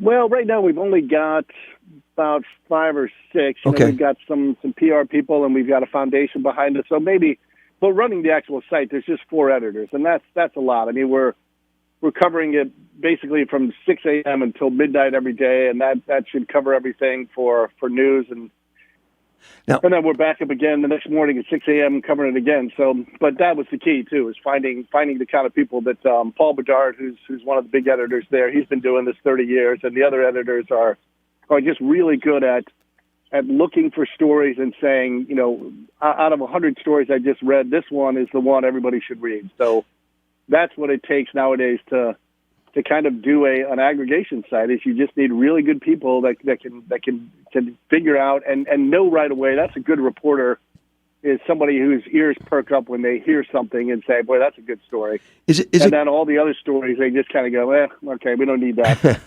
Is it continuously updated? In other words, do you do it in sets for 24 hours, or is it constantly shifted, moved around? The story's been there long enough, and move them around. And how does that happen? Well, yeah, that's one of the other things that's been happening at the Drudge Report, is that if it is still Matt Drudge, then he's either running it alone or with one other person. But the page almost never changes. Right. I mean, you can look at that thing at 8 o'clock in the morning and look at it again at 5 p.m. and it's almost exactly the same page. And again, the other day when Cuomo resigned, he put that up when about midday, and at almost noon the following day it was still the top story. So we're doing something that I did at the Drudge Report when I was there. Is we had 3 editors there. Matt was one of them, and we just cranked that page out. We were posting. Every editor was posting 30 or 40 stories in a 5 or 6 hour shift, killing off 20 or 30 stories, and we just did it over and over again. So the page was super dynamic, changing all the time. Main stories changing, 2 or 3 times every 5 hours. And so, we're running through 8 top stories, and we're recycling in 50 or 75 stories and cycling the rest of them out. Usually by the end of the day, most of the stories that have been on for the whole day are off and have been replaced by new things. So yeah, it's a really dynamic page, and that's how we want to keep it. We want to be on top of things and changing this page nonstop to reflect. I mean, the news is doing that, so we're trying to do that too. We're trying to reflect what's going on at such a breakneck speed. And where do you get impact from? I mean, input as far as I'm doing a good job. Where does that come from? Well, that's just going to be our number of readers that we hope will keep growing. We've been doing about 400 a day. At any given time, there's about 400 on at the beginning. Then we went to 500 a day, and most recently we've gone. 600. At any given moment is on the page. So we want that number to keep growing. We want that number to be in the thousands, and we want our page views to keep going up. I mean, we did 1 million in 6 days. We'd like to do 1 million in 4 days, and then 1 million in 2 days, and just keep going like that. We need kind of word of mouth to spread, and we're about to do a big kind of PR campaign coming up pretty soon in September, after everyone gets back to work and the kids get back to school. And so yeah, we'll get our accolades from the people that are reading the page. If we just keep growing, then we're doing something right. And so far we're just shocked at how many people. We have a newsletter that you can sign up for at the bottom of Off the Press, and we had like 10,000 people sign up in the first few days. Wow. So obviously, there's a hunger out there for this thing. It's been so hard for conservatives to find a place to read the kind of news they're interested in, and we're going to try to fill that gap. So, if we can just keep it growing, we'll know we're doing something right. I just don't trust anybody who self-identifies as a conservative. For all I know, you're Mitt Romney. I just, or Liz Cheney. Yes, or Liz. Yeah, we just it's getting tougher because there seems to be so much deceit out there. Not that I think you're one of them, particularly if you work for and you're friends with George, but I guess the truth comes out pretty quickly. I think the conservative crowd's smart enough to figure it out, and that's why the Judge report was dropped, and hopefully they're not getting any viewerships. Very few. Yeah, and that's what we're hoping for too. Is that we're Off the Press is up and running, and people can take a look at it. If they like it, we hope they come back. If they don't like it, then obviously we're not feeding them what they're looking for. And again, we're not in the business of being a Donald Trump cheerleader. I mean, that's right. He's a member of the Republican Party, and frankly, I think he's not going to be back. I think he's going to want to run, but I think the Republican Party is going to say, as both parties do, when you lose, you're kind of done. I mean, Hillary lost and she was done, and Al Gore lost and he claimed that he tied. Why didn't he come back 4 years later if he won? But political parties generally kill their losers off and move on to the next guy. So, we'll cover Donald Trump and his role, especially in 2022. Whether he's going to be a kingmaker or not, that's a really interesting question. And what happens in 2022 in the midterms may determine what happens in 2024. But we're going to cover everybody and everybody in the Republican Party, and it's going to be a big jockeying race to see who's on top by 2024, and Trump will be among them. But we're not going to focus on him solely. We're going to cover everyone that's in this race. So where did you get the startup money to get going? Did that come from selling paintings to the Chinese or anonymous buyers? I mean, man, what a gig! Wouldn't that be great? And their paintings are just terrible. They're like a kindergartner's. But and that's what's funny about Hunter Biden too. He's been doing this his whole life. I mean, the guy's never had a real job, just like Joe Biden's never had a real job. I mean, he worked for like 2 years when he was young and then went into politics, and he's been, as they say, sucking off the government teat ever since then. But we have that's something that's above my pay grade. There's a foundation behind us that has some really smart people in it, and they got together and collected a whole bunch of money and put this whole thing together. So my job is to run it, and their job is to get the money to run it. So we're both okay at this point. Well, George, I'm running out of time, my friend. Okay, real quick, how do they find this? There you go. Oh, it's offthepress.com, and like I said, there's a newsletter there that when you find it, you can sign up for. We're on Twitter at offthepress1, and we're also on the new one. I can't remember the new conservative social media site name. I just forgot it. But we're everywhere. We're all over the place. We're on Parler and Off the Press. We're everywhere. Gab, Raider. Gab as well. Yeah, we're on Gab as well. Yeah. Okay. Well, anyway, and thanks to Jenny who put this together. Our good friend from CPAC. Keep up the great work, and we'll see you guys all soon. Take care, guys. Take care. Bye-bye. We'll be right back. AM 560, KBLU.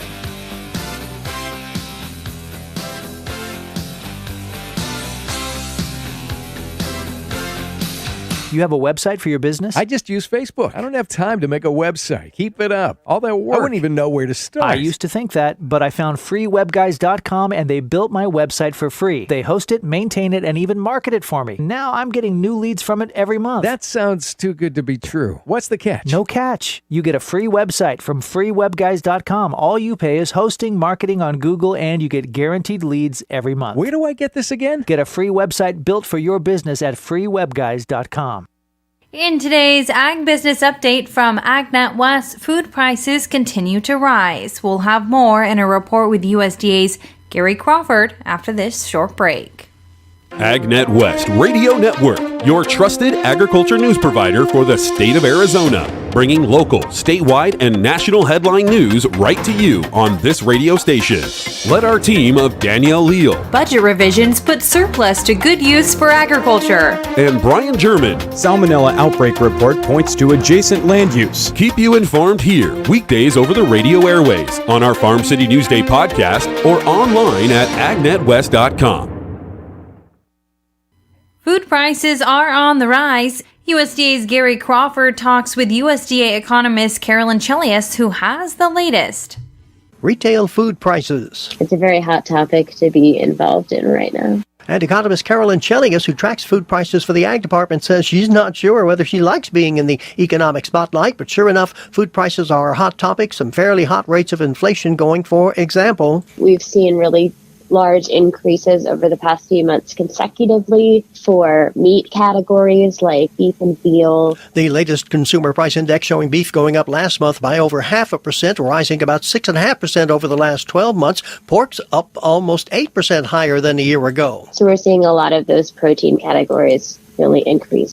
Grocery store food prices overall continue to rise month after month. July's increase about 0.5%. Now, if that monthly rate were to continue for the rest of the year, we'd have a 2021 price hike of just over 5%. Last year, with COVID, grocery store food prices went up 3.5%. The current forecast for this year, 2 to 3% hike. But USDA will issue a food price forecast update August 23rd.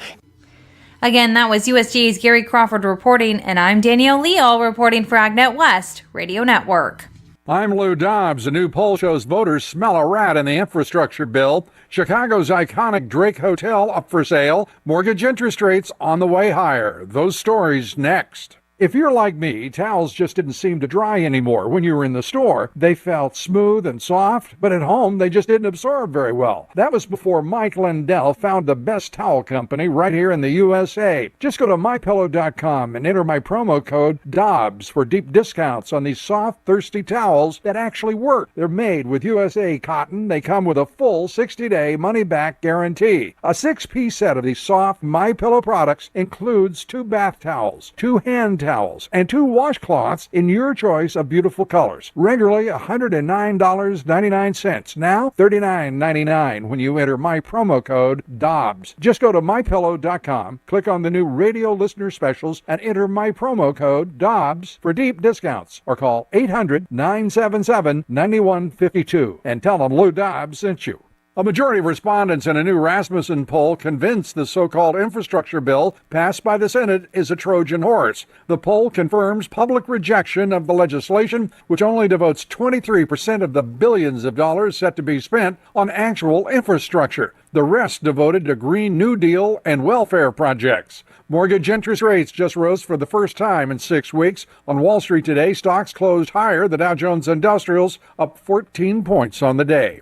Chicago's 101-year-old Drake Hotel is for sale. Owners hope it will bring in more than $250 million.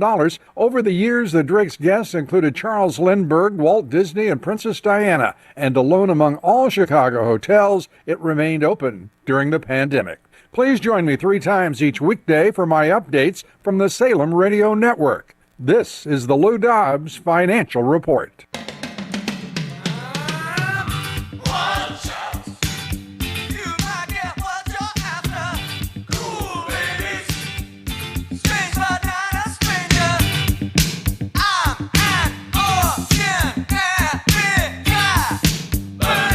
AM 560 KBLU. Russ Clark with you. Mel's with me in studio. Yep. Looks like the military's been pulling out of Afghanistan. It got noticed by the Taliban. Did you see? The Taliban woke up and said, "Oh my goodness, somebody got to take over." Yeah, and they they are doing that. Afghanistan was hopeless from the start. I don't know. They have never been defeated. Well, and you could say that until they are, but they still haven't been. Correct. No, although I don't know if the Taliban's still Afghanistan or if they're just a better conqueror. I have no idea. I don't know how that goes. That's a good point. Don't know. Yeah, that's a reasonable question, I guess. But the U.S. military is getting out of there quickly, and it looks like negotiators for the president have gone in to ask them, and it doesn't say ask politely or ask harshly, but it just says ask them to not attack the U.S. embassy. Yeah, be quiet. Yeah, be cool. Let's get out of here. Let's be nice, and let's declare war nicely and not attack the U.S. embassy as we retreat. That's and the thing. With the president, they sent 3,000 troops in there to guard the embassy now. For what I think it was 3,000 to start with, then there was another 8,000. It was hinted at. I don't know what's all on the ground. Yeah. Fortunately for us, we tell the Taliban everything we're going to do before we do it. Yeah. Let's take a phone call. You're on the air. First, Russ, I do agree with Mel. Afghanistan was a lost cause. Russians couldn't do it. It's tribalism, and it's just been pouring money down a rat hole. But second, in relation to COVID and the lunacy that's going on, I encountered the epitome of lunacy yesterday. I had ordered glasses through iMart, and they had come in. Lo and behold, there were signs on their door, mask required, even if you are vaccinated. And I was required, I didn't have a mask, wasn't going to put a mask on, so I was required to stand outside and be serviced outside. So the lunacy has even come to Yuma, Arizona. Yeah, you were one of the many unwashed, I guess they recognized. That absolutely. That's terrible. And I think the best thing to do is like Dr. Merritt said, we need to stand up and just not put up with this nonsense. How do you do that with iMart? You boycott the business, and perhaps their pocketbook will wake up. Well, there's got to be plenty of places to buy glasses that you can walk into and see someone's face. Yeah. Absolutely. So I think that's no, and I appreciate you sending me a picture of that. And it's they were proud of it though because they put the big sign right on the front door. They put two signs on the door. Oh, it's two. They call it attention to customers. Yeah. It's more like not welcome. Yeah, not welcome. All right, my friends. Thank you, buddy. You guys take care. You take care. All right, Bye-bye. Bye-bye. Yeah. My friend Charles called me about that yesterday as he was a little bit outraged. And we should all be at this point. It is virtue signaling. Yes. And I'm not discounting the fact that some people are legitimately scared to death because that's what the government. If you want to wear a mask, wear a mask. Yeah. But don't make me wear one. But they've been pushing it, from the leadership to make everyone scared, hide under your bed. The world's ending. Well, and then there's the same thing with the vaccinations. Yes. I mean, we have been inundated with commercials on television. They got deep pockets, buddy. Your money. I get, yeah. Take a phone call. You're on the air. Hey, Russ. I'm driving to work, and good morning. Good morning. You and Mel. This is Jesse. Yeah, Jesse. Hey, you know what? I saw my friends fold like sheep. Guys that are all hard, guys that think they're tough, and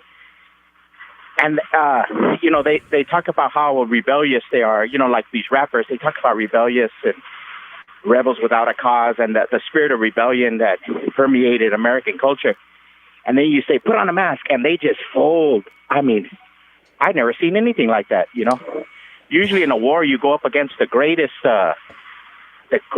fear. You're like if you're in Vietnam, you're fighting the Viet Cong, and you have all this bravery. But then you see some little person say, "Put on a mask," and the strongest man just folds like a sheep. I would feel okay with putting on a mask if there was some kind of reasoning, rationale, or consistent story. Correct. But since everything they've put out has been retracted, moved, manipulated, changed, and every study shows that contrary to what they're telling us, they keep saying it's the science, but yet they're not following it. So we need to stand up. And as Americans, another angle, I always thought respect was a two-way street. So in my business, what I have control over, I never put up any sign of no, like they have these no smoking signs. I don't put that up, or wear your seatbelt. I don't put up no signs because I respect both sides. I was taught in the first grade at O.C. Johnson that united we stand, divided we fall. So I don't want to cause division either or. If you want to wear a mask, that's fine, but respect my decision not to wear a mask. And I thought that was the American way: live and let live. Well, we're gonna make it that way again, and it's up to us and people like you. It's a great American tradition. It's a great American tradition. You know, John F. Kennedy in his inaugural speech, he said, "What good is the survival of a nation if along with it goes its traditions?" He was so right. Yes. You know, what good is surviving if we lose the American tradition of live and let live? Speaking of American tradition, it's kind of embarrassing to know that the French are out of being are better Americans right now than we are. They are actually pushing back huge against the government mandates. Yeah, they are. And if you look at those pictures closely, look at it, you'll find American flags. So you don't have, and I keep saying it, you don't have to be American to be American. American is a spirit. Yes. So everywhere where you see people stand up, they naturally migrate to a standard, which is the American flag, because it represents something. So you don't have to give a speech like people say, well, I don't do outdoor speaking or outside speaking. Well, you don't have to. Just wave a flag. It says a million words. Yeah, it does, like they're doing in Cuba. I just love to seeing that in Cuba. And when they protest, they're putting their lives at risk. Over here, it's just a way to meet friends. Yeah. And so we respect them to wear a mask. And I keep hearing you say that. You and Mel talk about that. You respect people that wear masks. Yeah, sure. We wish they would. They wish they would return the favor. And I keep them in my car. If I'm taking a customer home and they're wearing a mask, I will join them out of respect for them. I'm not discounting their real fear because people have paid a lot of money to scare them. Yeah, and I carry a box of N95s in my truck. I always have for maybe 25, 30 years because I'm going into the attics where there's dust and dirt. Yeah. But if a customer tells me to wear a mask, I go, yeah, I got my N95. You put it on. Right. But it has to be a two-way street. But the tolerant crowd is tolerant of themselves, not of us. Only themselves. Yes. And we need to not forget who they really are. They're not tolerant. But we need to show them what tolerance really is. I appreciate it, Jesse. You have a great day at work. You too. All right, sir. Bye-bye. And he's always upbeat. Good call. Jesse's always positive. So that's why we didn't talk about Afghanistan. Because unfortunately, it's sad. And I tell you, I feel for the military people, too. Well, it's embarrassing. Well, it's embarrassing. The other thing is quite frank, I hate to say this, but we have a whole lot of people that died for no good reason. Correct. Just like Vietnam. Exactly. And Vietnam was bigger and bigger numbers and all that stuff, but it's the same thing. The same general idea behind it. And if you're somebody that lost a military member, it's just as big as Vietnam. Sure. It's the same size. It's one of the Pentagon officials says it's demoralizing. One U.S. military officer said this is all melting down in a short period of time. Well, what did they? I'm not going to say the military. What did the folks in charge think? When you sit there and you tell the other guy, we're going to be out. Here's what I'm going to do, and here's when I'm going to do it. Well, I mean, if we had done that, if we had done that on June 1st, then June 5th would have never happened. It would have been a dismal I think if I was in charge of the Taliban, I would have called the White House and said, "Could you send me a hard copy because I think I wrote some of these notes down wrong." Yeah. Let's take a phone call. You're on the air. Good morning. Good morning. You were talking earlier this morning about Biden getting rid of him, removing him from office. Oh, sure, or weakening him or something to stop him from the pathway he's on. Well, yes. You better be careful what you're wishing for. Why? You think he's bad? Wait until this Kamala gets in there. Well, I don't see any change because whoever the puppet master is, I think, is going to be the same. That's right. It'll be the same puppet master. Same person running. But it's going to tarnish the whole administration. And maybe that will take away some of the loyalty and unity that Schumer's been looking for is, we Democrats are all loyal and unity. In other words, we Democrats are all lemmings. You do what we tell you. That's right. And I think that can break up if Biden does leave. I think the same. I think it may break up some of that unity that they have and some of that loyalty. Yeah, it's so frightening what we're living through. Yes. And years ago, I was thinking I should write a letter to my grandchildren apologizing for the demise of the United States. Little did I know I might witness that.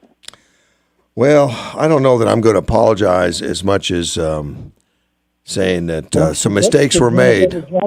Yeah. By that I meant if we'd have done a better job, it wouldn't have happened. Yeah. Well, hopefully my granddaughter grows up and takes care of me and fixes it all. Yeah. Yeah. Also, the gentleman you had from offthepress.com. Yes. It sounds like about one of the few honest news sources anymore. Well, he certainly sounded that way, and we're going to check him out and verify because he may be a Chinese spy, but we'll find out. I don't think he is. But he certainly made a lot of sense. He certainly did. I appreciate the call. Yeah, take care. Thank you, sir. Bye-bye. And with that, I'm going to take a last break. AM 560, KBLU. Weather is brought to you by Ed Whitehead's Tire Pros, with 4 locations to serve all of your tire needs. The chance for some of those monsoon thunderstorms returns early next week. We're basically dry through the weekend. Slight chance of a shower this morning, then sunny 105, and lots of sunshine Saturday and Sunday. Think O'Reilly Auto Parts for all your car care needs. They're close, convenient, and known for guaranteed everyday low prices and excellent customer service from professional parts people you can trust. Stop by your local O'Reilly Auto Parts today or visit O'ReillyAuto.com. I'm meteorologist Terry Smith from the Weather Channel. There's never been a better time to switch to Spectrum Mobile. You could save hundreds of dollars on your mobile bill. Plus, there are no added taxes, hidden fees, and no contracts. Try the Spectrum Mobile Savings Calculator today, and in 3 easy steps, you'll see how much you could save by switching. Visit spectrummobile.com/save. Spectrum Internet required. Savings may vary. Restrictions apply. Visit spectrummobile.com/save for details. At H&R Block, tax time means max refund time. And with Virtual Tax Prep, our experts can help you get your refund from home, staying in your sweatpants. Just snap some pics of your docs and a tax pro does the work. Your maximum refund is guaranteed, or your money back. Virtual Tax Prep, one of the many ways Block has your back. All tax situations are different. Not everyone gets a refund. So when you need a hand with your taxes, H&R Block is here for you. Drop off your taxes today at their offices in Yuma, the Foothills, or San Luis, and let their experienced tax professionals help get your taxes won. It's Kokopah Casino's anniversary, and we're celebrating 28 years of fun for you and your neighbors. Every Friday and Saturday in August, between 2 and 8 p.m., Kokopah will randomly select players to win over $17,000 in rewards play. Not only could you win, but your neighbor wins too. 7 winners each drawing date will win rewards play, and your neighbor gets in on the action just for being close by. Just show up at Kokopah and play your favorite slots and table games with your rewards card. For complete rules, see the Kokopah Casino Rewards Club. Winning is just around the corner at Kokopah Casino and Resort, South Highway 95 in Somerton.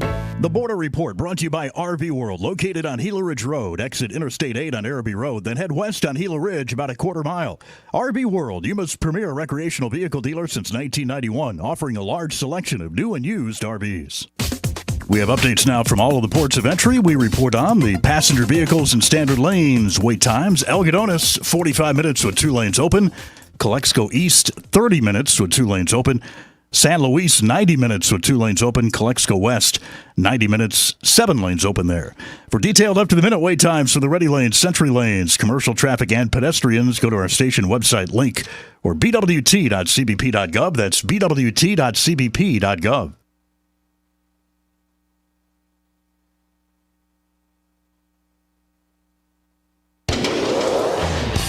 Derek Eggeberg, branch manager with Academy Mortgage here, NMLS number 180899 with Academy Mortgage, inspiring hope, delivering dreams, and building prosperity, where we help individuals and families build a foundation for their future by providing opportunities to obtain home ownership through unique products and services. Academy Mortgage is an equal housing lender, NMLS number 3113, Arizona license number 0904081. United Nissan is making it easy to buy a new or used vehicle this summer. We've been stocking up our inventory with trade-ins, lease returns, and quality used vehicles. And now we're ready to unleash these deals in the valley. Visit UnitedNissanImperial.com today and browse our huge selection of trucks, SUVs, and sedans. All readily available at the palm of your hand. Shop the car you want, where you want, and get the price you love. Come by and say hi or shop us online at UnitedNissanImperial.com. Precision of digital advertising as a marketing tool. What many early adopters are now learning is to really make the digital world work, they need to activate the marketplace with their brand first. Free over-the-air broadcast radio is the best way to activate in Yuma by combining the massive reach of radio and then adding the tactical precision of digital channels. You can give your business an unfair advantage. Learn how to make radio plus digital advertising work for you at yumaadvertising.com. The Border Report brought to you by RV World, located on Gila Ridge Road. Exit Interstate 8 on Araby Road, then head west on Gila Ridge about a quarter mile. RV World, Yuma's premier recreational vehicle dealer since 1991, offering a large selection of new and used RVs. We have updates now from all of the ports of entry. We report on the passenger vehicles in standard lanes. Wait times, Algodones, 45 minutes with 2 lanes open. Calexico East, 30 minutes with 2 lanes open. San Luis, 90 minutes with 2 lanes open. Calexico West, 90 minutes, 7 lanes open there. For detailed up-to-the-minute wait times for the ready lanes, Century lanes, commercial traffic, and pedestrians, go to our station website link or bwt.cbp.gov. That's bwt.cbp.gov.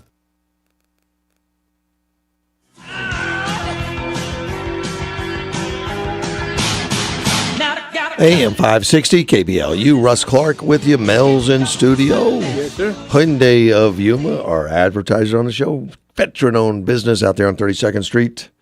Get over and say hello to them and their history and their culture. I know that Abe's bought his first car, or at least one that was noteworthy, when he was a Marine, and he didn't get a fair deal, Mel. He still remembers it. And he makes sure that doesn't happen. That's part of his deal, is to give good service to our military, good service to our veterans. And that's done in a lot of ways. And there are some special discounts, even through Hyundai, on military and veterans, and free oil changes and things that he throws in that he'll definitely take care of. But it's the cars you're after. Yeah. It's not all the other stuff is nice. And that's great that we have that kind of character leading the company. But the people making the cars, I think, are ahead of the curve. And they didn't used to be. They were a startup company back when these other companies have been around for 100 years. Yeah.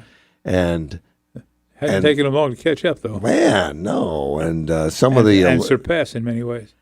It became evident that these cars are all rolling computers years ago when cars started joining the electronics expos. Yeah. You're like, what's a car doing at an electronics expo? Well, that's what they are. They're rolling electronics. And I'm not talking the engines of them. Just all the stuff attached to them. And that's why they use so many computer chips. That's the shortage right now, computer chips. But these things are loaded now, and Hyundai wants to lead in that. And they want to have more offered, more available, and safety, entertainment, as well as just ease of access and convenience, all electronic. And amazing what they do. Even on the Palisade, you don't really have to collapse the rear. It's got 3 rows of seats. You open up the tailgate, of course, you want to put in a big piece of plywood or something. You just hit a few buttons and the seats start collapsing. You don't have to do anything manually anymore. In fact, they've even got a push button on that thing's loaded, but push button on the dashboard for an intercom. If the kid's jumping around, you don't have to turn around anymore. You just push the button and say, "Don't make me come back there." You ever hear that? Don't make me come back there. And now you don't have to turn around to do it. Well, yeah, we used to take a lot of cross-country trips in the family car when my dad was, military, and then he would get that a few weeks off or something, take a vacation. We'd jump in the station wagon, and I don't think it stopped for gas. I don't know how he did it. But we just say, "Hey, Mom, I'm hungry," and somehow a bologna sandwich would get made and passed back to the back seat. I think she kept a loaf of bread up front and some lunch meats. We ain't stopping. And I got the message. For no stopping. We went to see the Grand Canyon one time. And I remember doing it, and we didn't live near the Grand Canyon. I traveled there.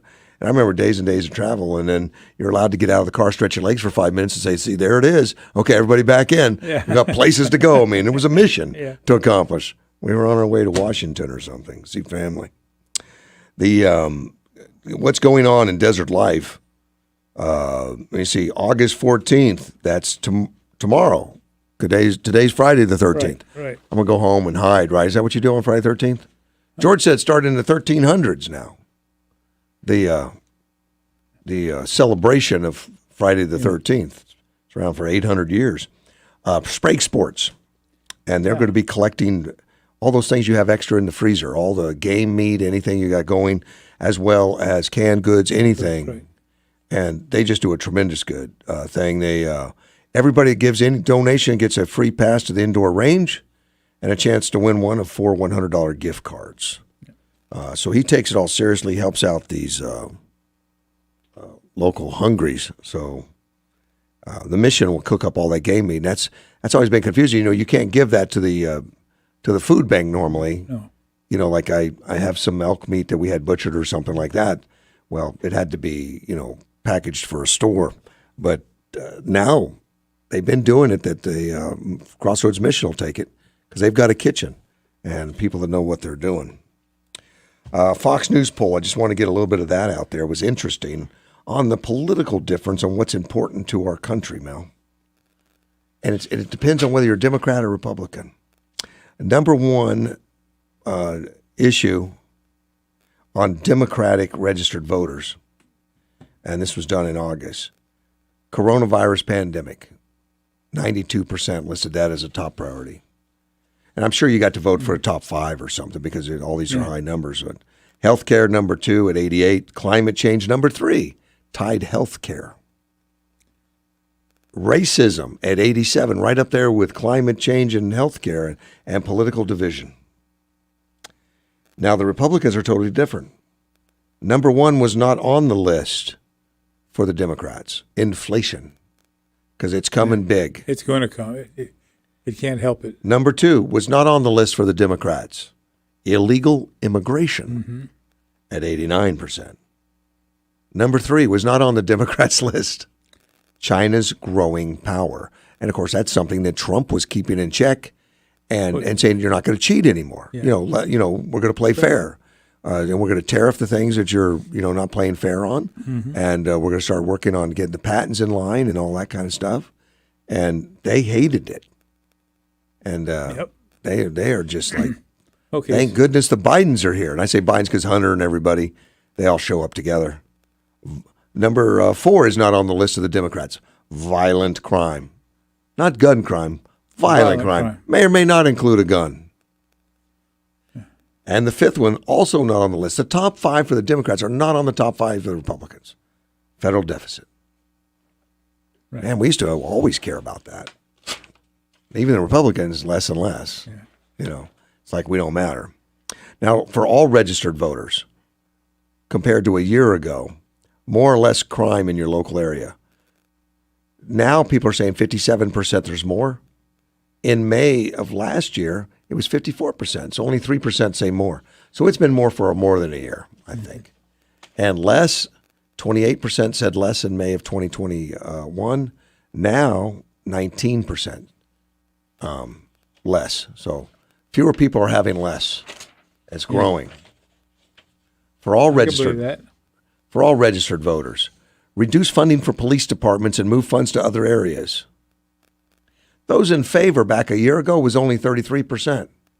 Now it's 34%. So statistically the same. It's plus or minus. Hasn't changed that much, yeah. It's statistically the same number. Oppose, 62% versus 63%. Nearly double the people have always opposed it, Mel. It's not changed really. They opposed it then. They oppose it now. Even that's the thing. Chicago, which has got one of the most liberal, ignorant people in the world as mayor. The people in Chicago, they realize the need for a good police force. They all do. And in the areas of town that they're trying to protect, the minority areas, they many of them through interviews have said, we appreciate it more than you know. Yeah. They're not on board with defunding. Opinion of your local police force has grown from 74 a year ago to 77 now. Yeah. Unfavorable has shrunk a little bit from 24 down to 21. Pretty close to the same, but hasn't changed. Opinions of Black Lives Matter movement a year ago was at 67% favorable. Now it's less than half. It's 49%. Oh. Unfavorable a year ago was only 27%. Now it matches favorable. 47%. People are waking up a little bit, maybe. Pretty much looking at it like, wait a minute, this is a Marxist organization that isn't trying to help They're us. not the only ones, but yes, that's right. Register, this again, all registered voters, increasing funding to Central America to help conditions and ease migration to U.S. Which a year ago was nearly 50%. It was 49%. Now it's 38%. It's dropped 11 points.